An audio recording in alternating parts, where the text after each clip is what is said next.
বৈষম্য বিরোধী আন্দোলনের সময় ঢাকার যাত্রাবাড়ির সাইনবোর্ড এলাকায় গুলিতে নিহত ফয়েজের স্মৃতি নিয়ে এখনও কাঁদছেন বাবা মা। গত বছরের ২১ জুলাই সন্ধ্যায় স্যানিটারি কাজ শেষে বাসায় ফেরার পথে গুলিবিদ্ধ হয়ে মারা যান ৩১ বছর বয়সী ফয়েজ। তিনি ছিলেন পরিবারের একমাত্র উপার্জনক্ষম ব্যক্তি। ফয়েজের গ্রামের বাড়িতে গিয়ে দেখা যায় সন্তান হারানোর ব্যথায় বিলাপ করে কাঁদতে থাকেন মা সবুরা বেগম। এ সময় মুখ আড়াল করে চোখের পানি মোছেন বাবা আলাউদ্দিন। বর্তমানে ফয়েজের ৩ বছর বয়সী সন্তান রাফির ভবিষ্যৎ নিয়ে উদ্বিগ্ন তারা। মারা যাওয়ার আগে ফয়েজ মাকে ফোন করেছিলেন। কথার এক পর্যায়ে বলেছিলেন, মা, উপরে হেলিকপ্টার থেকে অনবরত গুলি হচ্ছে, পরে কথা বলবো। এটাই ছিল তার শেষ কথা।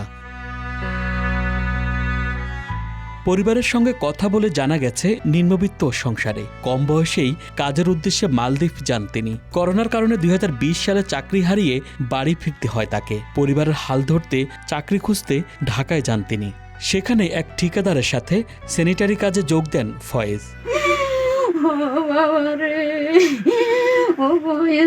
আমার দুঃখের জানি ছিল রে, আজকে আমার কোজো নাই না রে বাবা, ওই আল্লাহ সারা কেউ রে নাই। ভালোবেসে গাজীপুরের টঙ্গীর নুরুন্নাহার বেগমকে বিয়ে করেন ফয়েজ। তাদের ৩ বছর বয়সী একটি ছেলে রয়েছে। ঢাকার সাইনবোর্ড এলাকায় বাসা ভাড়া নিয়ে থাকতেন ফয়েজ ও নুরুন্নাহার।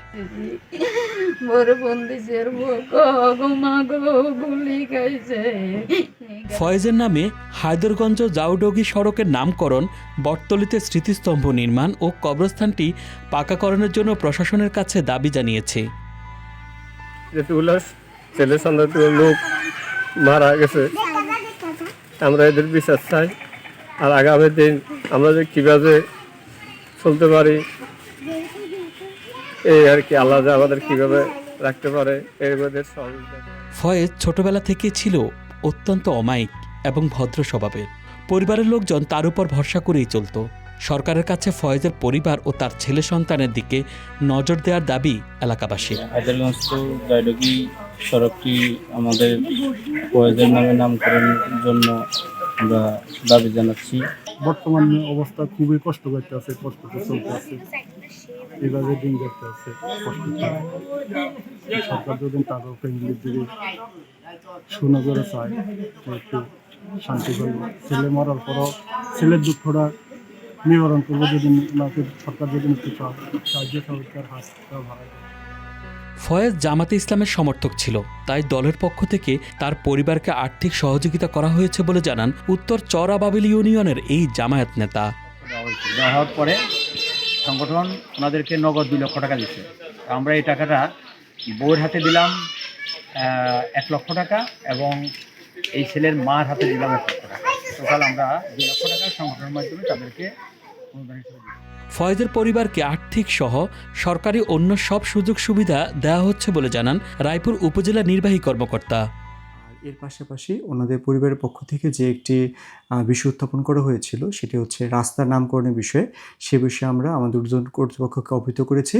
এটা মিনিস্ট্রি কর্তৃক অনুমোদিত হয়ে আমাদের জেলা প্রশাসনের মাধ্যমে আসলে আমরা সেক্ষেত্রে তাদের সাথে আলোচনা সাপেক্ষে পরবর্তী ২০২৪ সালের ২১ জুলাই বিকেল ৫:৩০টায় ঢাকার নারায়ণগঞ্জের সাইনবোর্ড এলাকার একটি ভবনে কাজ শেষ করে বাসায় ফেরার পথে গুলিবিদ্ধ হন ফয়েজ। স্যানিটারি ঠিকাদার মোহাম্মদ কাশেম গুলিবিদ্ধ ফয়েজকে প্রথমে স্থানীয় একটি হাসপাতালে ও পরে ঢাকা মেডিকেল হাসপাতালে নিলে তাকে মৃত ঘোষণা করেন চিকিৎসক। পরে বাড়িতে পরিবারের লোকজনকে খবর দেওয়া হলে ২১ জুলাই রাতেই তার মরদেহ রায়পুর উপজেলার উত্তর চরাবাবিল গ্রামের বাড়িতে নিয়ে আসা হয়। পরদিন ২২ জুলাই দুপুরে জানাজা শেষে পারিবারিক কবরস্থানে তাকে দাফন করা হয়।